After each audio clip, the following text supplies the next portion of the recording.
Hey, welcome in everybody. So today I'm actually gonna be doing a video about DavePlays the Miner. So this is just gonna be kind of more of a vlog, informational style video about just kind of who I am, what I'm doing, and and just what I mine personally. So about me, I'm a small teen. I'm just 19. I live in the south of the USA. And I'm a huge computer nerd, tech nerd, you name it. I have a small business where I sell gaming computers, built and ready to go miners. I create websites for people and things like that. So anything in that kind of tech realm, I'm very well acclimated to and actually use either daily or all the time. So that's just a little bit about me and now some of the projects I'm a part of. So I have my own list of projects and different websites that I've made for personal use, I've made for other people, but there's only two big projects that I'm in all the time. My biggest current project is Jellyfish. So for Jellyfish, it was started by Brandon Coin, and I actually got in his server because I saw his video about the launch on Pump Fun. I got in his server because I thought it was super cool, and I actually wanted to help out and really bring this coin to another level. So me and him actually got to talking, and it was just crazy because in a blink of an eye, I now got to became their dev, and it was me, and then two other guys, and then the two other guys they went through, and they actually talked about creating a front end. And they made the really nice front end, which is jellyfc.com. And then they wanted to make a faucet and some other things. But we just saw that the way they wanted to do it, or at least I saw in my eyes, was just a little limited. So from there, I made the faucet that you guys all know today that has the multiplier, the POH bonus, the one-click drip, and it only lets you do it once. I did that, and I've done every other function on the Web3 portal. That's all my code. I've coded from the ground up. All the bugs and little things like that, they're all my doing. And then the big ideas always come from Brandon. Brandon's a huge ideas man. His imagination's wild, and I just tell him that we can do it, and I just make it. So that's one of the big projects I'm a part of, and I'm one of the lead devs for the Web3 portal, and then I work alongside other people to help with the mobile app, the mining pools, and things like that. But where I really shine is that portal. Now, the other flip side, my other project is actually one I completely started from the ground up, and it's PhysView AI. So the purpose of PhysView AI is I make these IoT miners. And these IoT miners, they might have pressure sensors, they might have temperature sensors, humidity sensors, any type of sensor you can think of, I can slap on it. You plug it in, and it actually will record live data and send that data straight to you. So, I mean, imagine if you're monitoring a pressure tank, like your propane, and you want to make sure that your propane tank is always at a specific pressure, or even if you have a race car and you want to stick it on the side and monitor your oil pressure. Well, what PhysView AI brought to do is now it's bringing those physical miners with a financial aspect as well. And the way to get this coin and this token is you have to you can either buy it like anyone else, or there's going to be a Solana mining pool which will actually let you mine PhysView AI directly, and it can be deposited in your wallet, which is huge. So that's just one of the things that's coming is for that project, right? And those are my two projects. I do a lot of side projects as well because I like to stay busy, but those are the two that I'm focusing on. So that's just kind of about me and what I do and things like that. But now I'm actually going to show you the miner side of myself. So this is my current farm. This isn't all my rigs all together, but this is just the farm that I have in Hive OS. So I do have a few Windows rigs. I have a test bench. I have a mini Doge, And then a few months ago, I had two S9s, but then my S9 actually broke. And the hash boards were always a little finicky, but then it finally just got to the point where it was just almost too far gone. So we have retired our S9s. But yeah, so what I'm kind of mining right now is Warthog and Iron.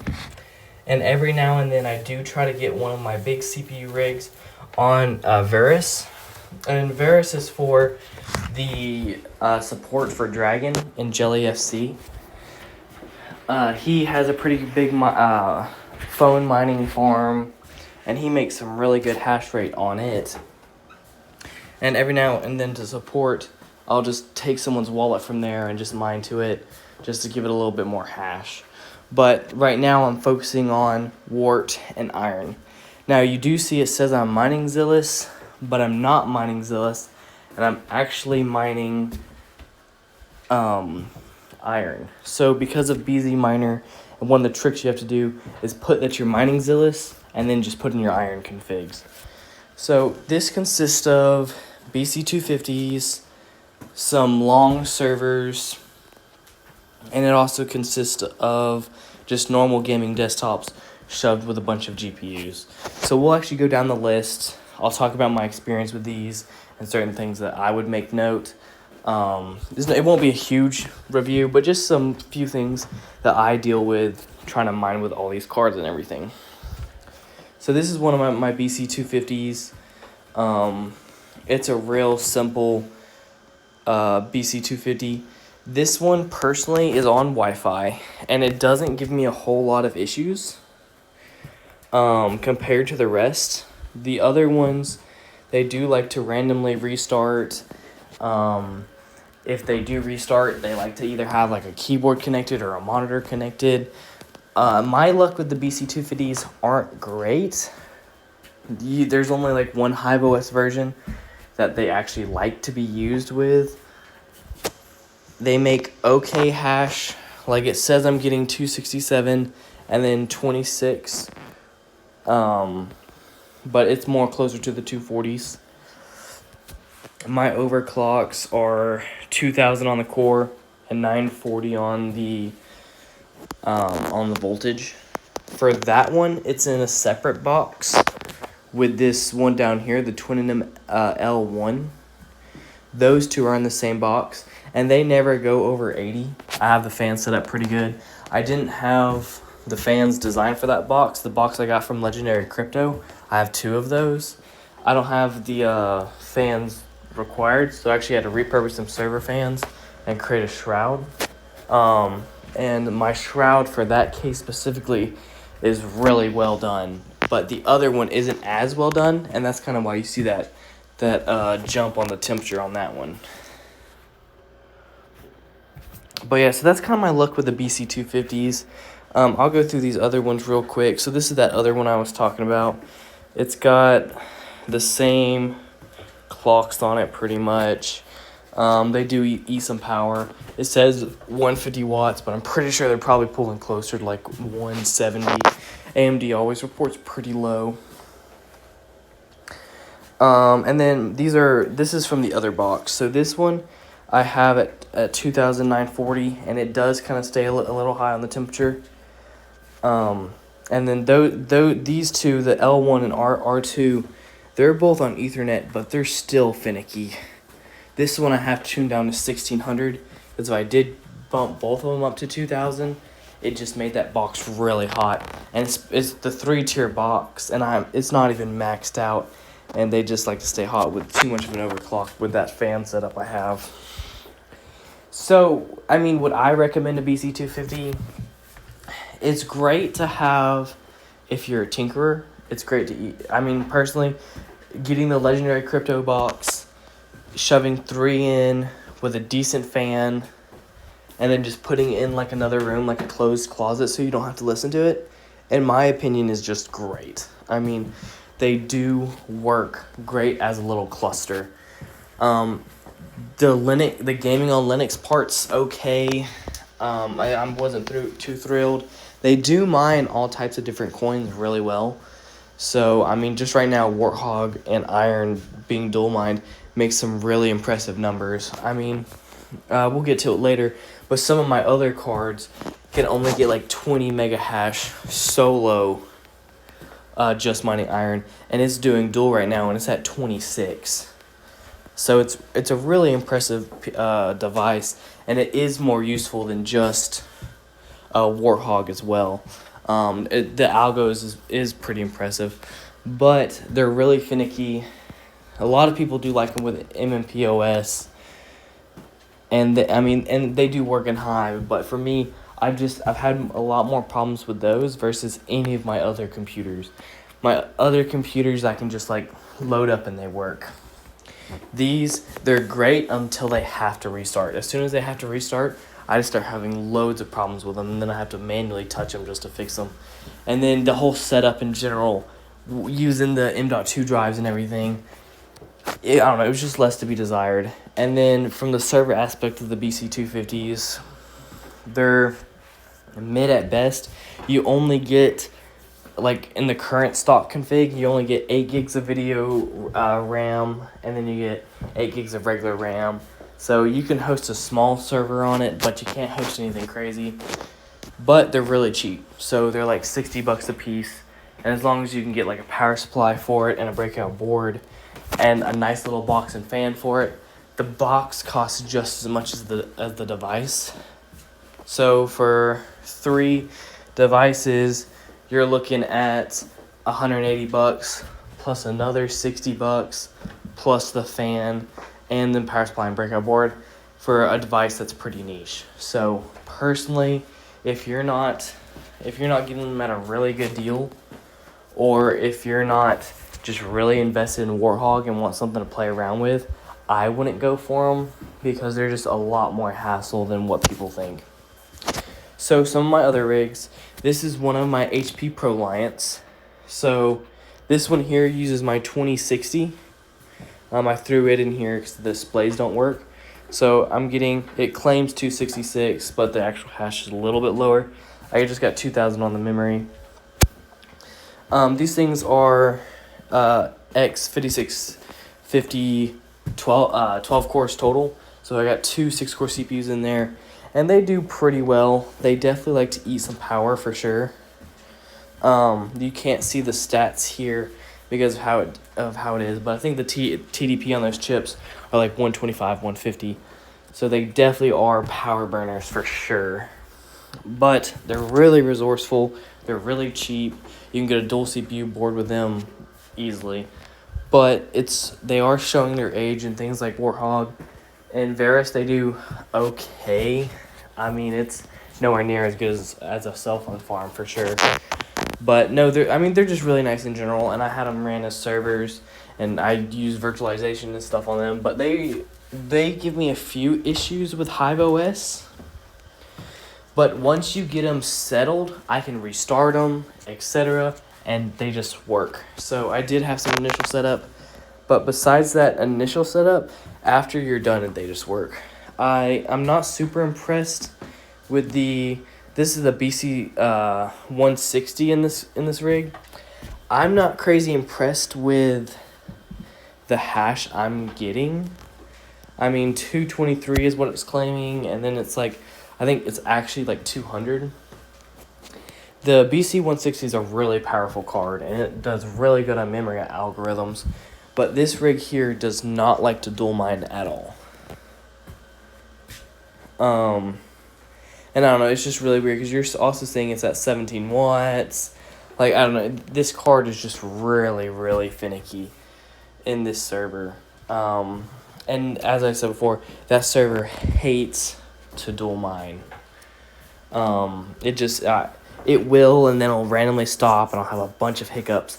But just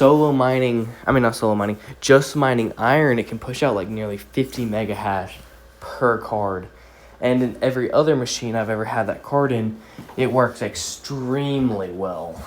So, I don't know. I'm probably going to switch that card out because I'm really just not impressed at all. I think I'm going to swap it with like a 1060 or... Not 1060, a 1080 or a P104. because I do have a good amount of those, and they do wart hash really well. It's extremely depressing about how that card just it's just so weak by itself in that Xeon rig, and I'm not sure why, because every other rig that is a bigger core count Xeon or even my 5800X, that card really shines. I mean, it's getting less than a 2060. But, I mean, it dual mines okay. It actually gives you more hash. It gives you like 230 wart hash. And it'll actually give you, let me see if I can pull it up. I think it gives you, yeah, it gives you that 30-ish mega hash on iron. So it dual mines really well. It's just, I get too many restarts to do it reliably. So this is my i9. I do have some issues with it. I just temporarily turned it on so you guys could see. I'm pretty sure this is a software bug, the CPU temp, but it's got a really nice Be Quiet cooler, but this thing in general is just hard to cool that CPU. It's got the 10850K, but I got a 1650 on it, super. I upped the memory on it too. And, I mean, it puts out really respectable hash. Like, 351 is just a really nice number. And even when you add another 4 gig card, this thing still really does shine. But it is borrowed equipment from one of my other projects. So, I don't try to load it up with GPUs. Because sometimes I'll boot it back into Windows and either mine on Windows or actually use it as a computer. But yeah, so it is one of the ones I have going, but it's a really impressive machine. It's just that CPU is really hard to cool. So this is my little i5 rig. So it's got a T1000, and then it's got a 4th gen i5, and it does a pretty respectable 100 mega hash. It definitely eats some power, a good 100 watts. So I mean, it's not perfect, but I had an Alienware Alpha, and it does with a 4th gen i7 and a 2 gig GPU. It does about 90 as well, between like 60 and 90, depending on how you have it configured and everything. So the numbers aren't too bad, but with a little bit better CPU, this thing would shine. But Warthog really does like high core count CPUs. But I just keep it around because it's pretty fun to move it across different pools to test with. And it's an extra 100 hash for, I mean, right now just the GPU is consuming 50 watts. And normally you can get that GPU even lower than that. I mean, it's a super, super easygoing, power-saving GPU. And this one also here is another example of where these 4 gig cards are still completely capable for Warthog. And it's even more impressive that even 2 gig cards are capable. But now this is going to be, we'll talk about this one next. So this is my RX 470 8 gig form. So I actually got gifted this Octo, and I've been running it for a while now. And it does 220. I can get 225, 230 if I switch the miner I'm using. I'm using LOL miner for right now. But if I do switch, I do get a good 1020 mega hash bump. But in general, these cards, they are definitely showing their age. I would still pick up another Octo personally with these cards. I mean, in my opinion, the 20 mega hash each, and you're getting, for $300, you're getting 12 of them right now on eBay. You're just, at that point, just worrying about power. But I do think they're really impressive cards. I mean, they're for now, they're like low power. They each get a good like 20 mega hash. I can get them each around like 21 if I really fine tune it. And this is actually on the Jelly Pool 4 iron. And my Warthog rigs are on the Jelly Warthog Pool. So you get dual mine you get Jelly, iron, and wart when you dual mine. So it's a really, really impressive setup. But no, these are pretty good cards. I mean, these are my overclocks. They work well. They're all about 100 watts each. Software reporting anyways. But no, I do recommend the Octo. It's plug and play. I mean, as soon as I got Hive loaded on this thing, it was literally plug and play. and I haven't had any issues with this thing since. It never wants to restart. It just always just mines. The only thing I'm going to change, I'm going to upgrade it to either 6th or 7th gen i7, because I'd like to get either 1 or even 2 of these GPUs on Warthog and Iron, and just have the rest be on Iron. Because right now it's got a Celeron, and it's just, the Celeron's not impressive. You can't mine anything on that CPU because it's just a 2-core. So that is definitely on my list. I mean, I think that'll be really impressive to get. Even if I get like a low power T variant, I think it'll be really impressive just to get a little bit more wart hash and see where that goes. But the 470s are definitely showing age. But the good thing about the Octo is I can just pop one out. I can put in any of my other servers and just continue going on. I might switch out my BC160 for a 470 and have the 470 do wart and the BC 160 be in here doing some memory based stuff. And then when I do get a decent CPU in here, I might have it dual mine. We'll see. But I'd love to get this thing filled out with a few different GPUs. But I think I'd only switch just the BC 160 around for right now. And then next would be my Hash Rebel. So this has my P104s. I might add more stuff to it. I have an RX 6600M coming. So it's the 6600 but mobile. It's almost identical performance in games, but the power is less. So it's like 20 watts less. So I think it'll be really impressive for mining, but we'll have to see when it gets here. But I want to have my P104s, and when that gets here, I'm going to throw it on here and do a little video about it. They're doing about 23 in Iron, which is pretty respectable.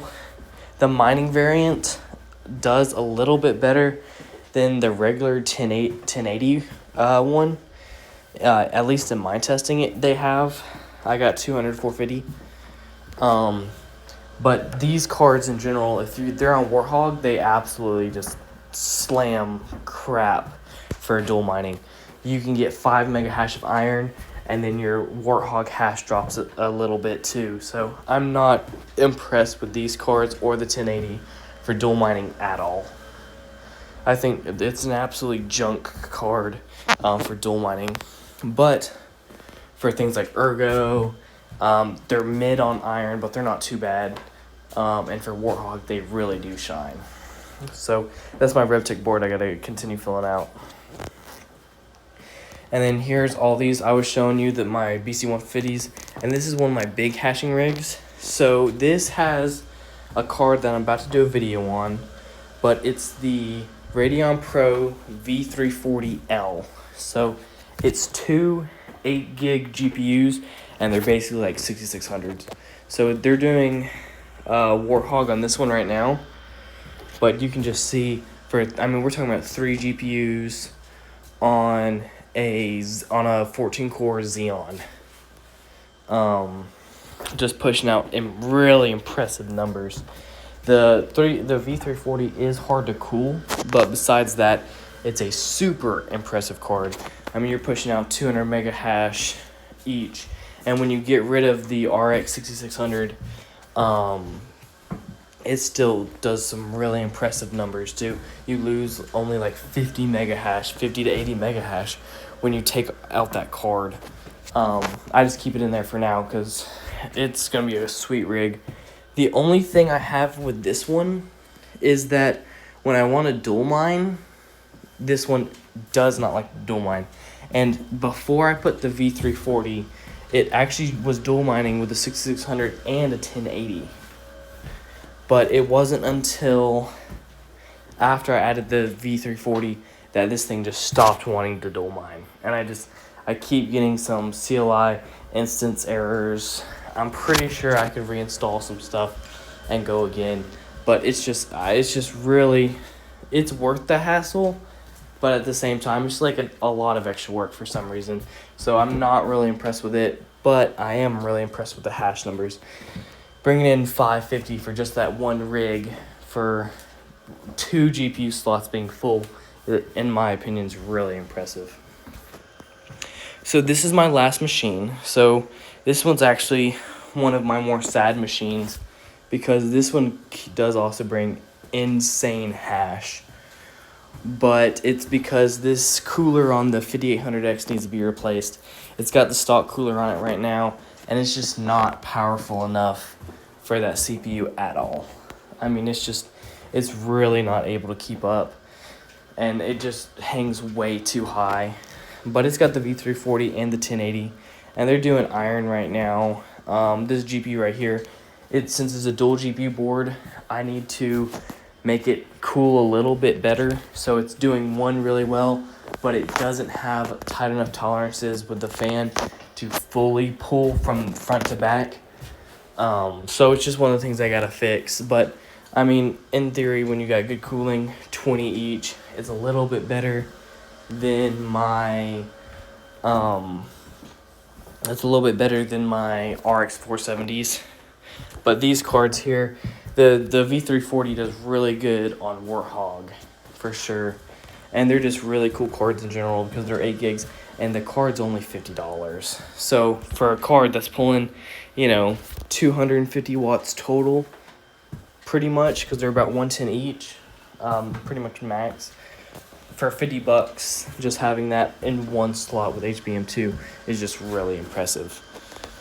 So, I mean, I definitely would not change that around for the world. But before I can actually get this one running again, I have to get that new cooler.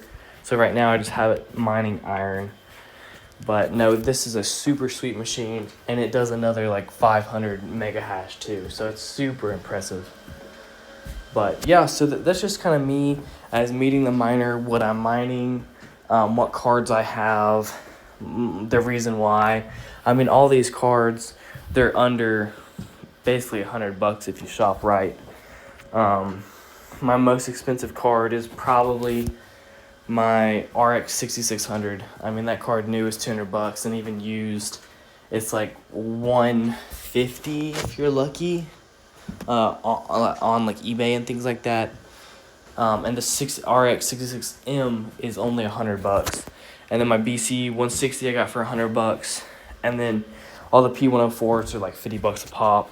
My V340s are $50 a pop. So I'm really trying to go back to that budget mining space where you're just mining because you don't mind paying the power out of pocket because it's just fun.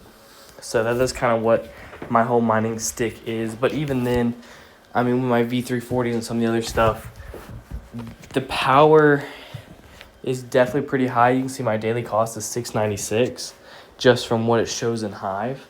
And I'm only bringing in, I think it was like $3-4 a day is what I calculated.